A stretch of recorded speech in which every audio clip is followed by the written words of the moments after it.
السلام علیکم دوستو، آج کی ویڈیو میں آپ کو سنائیں گے ایک ایسی ماں کی کہانی جسے بیٹی جیسی بہوؤں کی تلاش تھی، لیکن اس خواہش میں انہیں کیا کچھ برداشت کرنا پڑا۔ آگے بڑھنے سے پہلے اگر آپ ہمارے چینل پر نئے ہیں تو پلیز چینل کو سبسکرائب اور ویڈیو کو لائک اور شیئر ضرور کر دیں۔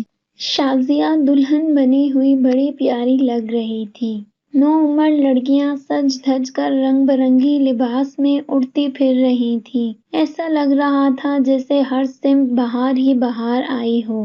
معمر عورتیں اور بڑی بوڑھیاں ہال میں بیٹھی کسر پسر کر رہی تھیں۔ کوئی کہہ رہی تھی فرحانہ بیگم کو کیا ہو گیا ہے جو وہ شازیہ کو بہو بنا رہی ہیں۔ دوسری کہنے لگی ان کی تو عقل ہی ماری گئی ہے، اپنے ہی پیر پر آپ کلہاڑی مار لی ہے انہوں نے تو۔ کسی تیسری نے آواز ملائی، ہاں بہن، میں خود سنا کرتی تھی، دن رات وہ شازیہ کو سلواتیں سنایا کرتی تھیں۔ شازیہ سے تو ایک لمحہ بھی ان کی نہیں بنتی تھی، پھر یہ انہونی بات اچانک کیسے ہو گئی؟ ایک اور نے لقمہ دیا، میں تو سمجھتی ہوں شازیہ کے گھر والوں نے شاید فرحانہ بیگم پر جادو ٹونا کروایا ہوگا، ورنہ وہ بہو کے روپ میں شازیہ کو کبھی قبول نہ کرتی۔ اتنا خوبصورت، اتنا زیادہ تعلیم یافتہ اور اتنے بڑے پوسٹ پر فائز داماد انہیں چراغ لے کر ڈھونڈنے پر بھی نہ ملتا، پھر بھلا وہ کیوں نہ کچھ کرتے؟ کوئی دور سے منمنائی، ہاں اور نہیں تو کیا، وہ جانتے تھے کہ فرحانہ بیگم کو قابو میں کر لیا تو سمجھو سارے گھر کو قابو میں کر لیا۔ اچھا ہاتھ مارا ہے انہوں نے۔ بہرحال جتنے منہ اتنی باتیں ہوتی رہیں۔ فرحانہ بیگم کی حالت تو کچھ اور ہی تھی۔ وہ اوپر سے تو بے حد خوش اور مسرور نظر آ رہی تھیں اور ہر ایک کی مبارکباد بھی ہنس ہنس کر قبول کر رہی تھیں، لیکن اندر سے وہ خود بھی کچھ سہمی سہمی سی تھیں۔ انہوں نے ضد میں آ کر اتنا بڑا قدم اٹھا تو لیا تھا،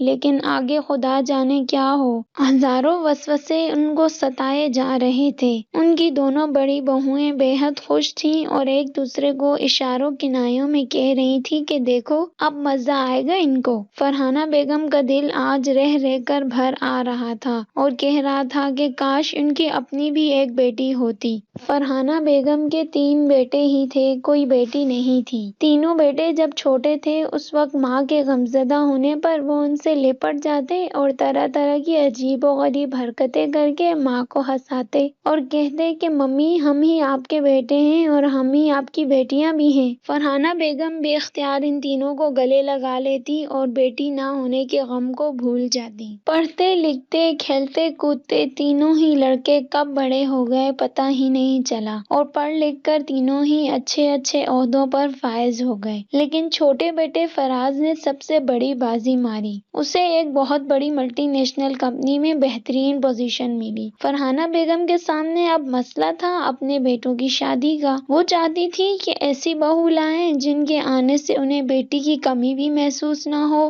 اور انہوں نے کیا بھی ایسا ہی۔ کافی دیکھ بھال کر وہ 2 بہوئیں بیاہ لائیں۔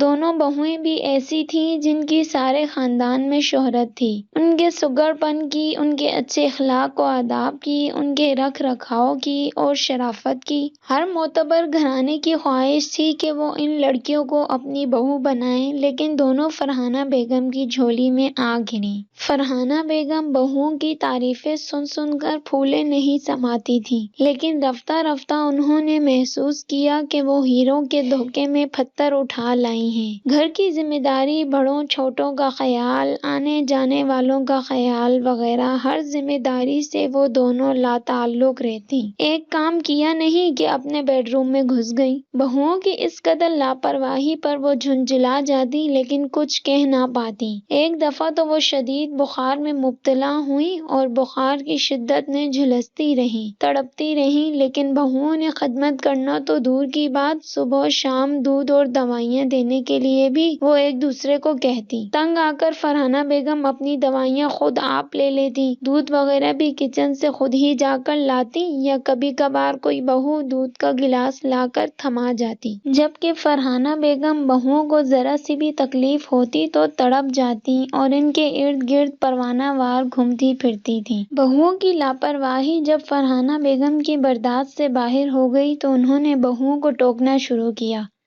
تو اس پر وہ شدید برہم ہو جاتی اور اکثر طعنہ دیتی کہ انہیں تو کوئی شازیہ جیسی بہو ملتی اور تکنی کا ناچ نچاتی تو پتہ چلتا کہ بہو ہوتی کیا ہے، ہم جیسی اچھی بہویں انہیں کہاں پسند آئیں گی۔ جب کئی بار بہوؤں کی طرف سے یہ طعنہ انہوں نے سنا تو وہ ضد میں آ گئیں کہ وہ ضرور شازیہ کو ہی اپنی بہو بنائیں گی، چاہے انہیں کتنی ہی تکلیف کیوں نہ پہنچے۔ شازیہ ان کے پڑوس میں رہتی تھی، 4 بھائیوں کی بےحد لاڈلی بہن، ماں باپ کی آنکھوں کا تارا اور انتہائی تیز و ترار لڑکی تھی۔ دونوں گھرانوں میں جب کبھی کسی بات پر بحث ہو جاتی تو شازیہ ہی سب سے پیش رہتی اور ایسی کھری کھری سناتی کہ فرحانہ بیگم دنگ رہ جاتی اور اکثر شازیہ سے کہتی کہ وہ جس گھر میں بھی جائے گی اس گھر میں قیامت برپا کر دے گی۔ اس طرح وہ شازیہ سے کافی چڑی چڑی سی رہتی تھی، لیکن اب وہ شازیہ کو بڑی بہوؤں کی ضد میں بیاہ کر تو لے آئی تھی، لیکن اندر سے خود بھی سہمی تھی اور لوگوں کا بھی یہی اندازہ تھا کہ اب تو گھر کا چین و سکون برباد ہو جائے گا اور ہر دن گھر میں ایک ہنگامہ بپا رہے گا،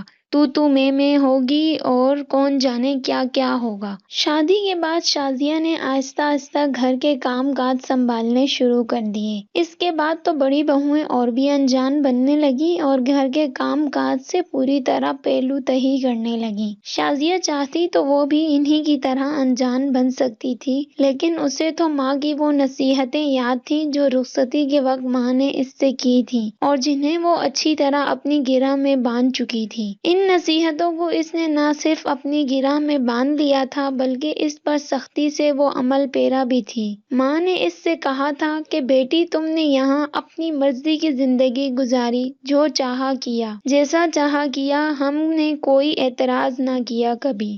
تمہاری ہر اچھائی اور برائی سب ہی ہم کو بہت پیاری لگتی تھی، تمہاری ذرا سی بھی ناراضگی اور ناخوشی ہم برداشت نہیں کر پاتے تھے۔ لیکن میری پیاری بیٹی، یاد رکھو اب تم جس گھر میں جا رہی ہو وہ گھر آج سے تمہارا اپنا ہے۔ اس گھر کی عزت شہرت، اس کا چین سکون اور ہر چھوٹی بڑی بات کا خیال اب تم نے ہی رکھنا ہے۔ اس گھر کے بڑے چھوٹے سبھی کا خیال کرنا، سب کا دل جیتنا اور ان کی چھوٹی بڑی غلطیوں کو معاف کر دینا۔ اس کے علاوہ چھوٹی بڑی تکالیف پر صبر کرنا اب تمہارا فرض اولین بنتا ہے۔ ماں کی ان ساری باتوں کا شازیہ پر ایسا اثر ہوا کہ اس کی کایا ہی پلٹ گئی اور وہ روز اول سے ہی ان پر عمل پیرا ہونے لگی۔ اس کی وہ ساری تیزی و تراری، ضد اور ہٹ درمی جس کی وہ عادی تھی، بس ماں کی اس ایک نصیحت نے وہ کام کیا کہ وہ اپنی ساری بری عادتیں اپنے پیچھے ہی چھوڑ آئی۔ شازیہ باشعور تھی، جانتی تھی کہ اسے اب ماضی کے خوشنما جزیروں سے نکل کر حال کی سنگلاخ وادیوں کو عبور کرنا ہے، اس لیے اب وہ اپنے گھر کا سارا کام سنبھالنے لگی۔ ساس اور سسر کا پورا خیال رکھنا، شوہر کی خدمت کرنا، گھر کے دوسرے افراد کا بھی دل جیتنے کی کوشش کرنا اس نے اپنا شعار بنا لیا۔ لیکن فرحانہ بیگم کے دل سے شازیہ کا وہ پرانا طرز عمل نکالے نہیں نکل رہا تھا۔ ان کے شوہر نے بھی انہیں سمجھایا کہ اب شازیہ کافی بدل چکی ہے، سمجھدار اور سلیقہ شعار ہو چکی ہے، لیکن فرحانہ بیگم کا خیال تھا یہ سب ڈھکوسلے ہیں صرف دکھانے کے۔ فرحانہ بیگم اپنا کوئی کام شازیہ کو کرنے نہیں دیتی تھیں اور اکثر ٹوک دیتی یا جھڑک بھی دیتی۔ شازیہ کو دکھ تو بہت ہوتا لیکن وہ صبر کرتی اور ساس کے برے برتاؤ کے باوجود ان کی خدمت سے گریز نہیں کرتی، بلکہ پہلے سے بھی زیادہ دلجوئی اور لگن سے ان کا کام کرنے کی کوشش کرتی۔ ایک دن فرحانہ بیگم کو ہارٹ اٹیک ہوا اور وہ بے ہوش ہو گئیں تو شازیہ ہی انہیں ہاسپٹل لے گئی اور دن رات ایسی خدمت کی کہ شاید ان کی سگی بیٹی بھی ہوتی تو اس خلوص و محبت سے نہ کر پاتی۔ شازیہ کی پرخلوص محبت اور خدمت رنگ لائی اور فرحانہ بیگم نے محسوس کیا کہ شازیہ دکھاوا نہیں کر رہی ہے بلکہ دل و جان سے ان کی خدمت کر رہی ہے، تو خوشی سے ان کے آنسو نکل آئے اور شازیہ جیسی پیکر خلوص و محبت کو پا کر انہیں ایسا لگا جیسے برسوں کی ان کی تمنا پوری ہو گئی ہے اور شازیہ کے روپ میں انہیں ایک پیاری بیٹی مل گئی ہے۔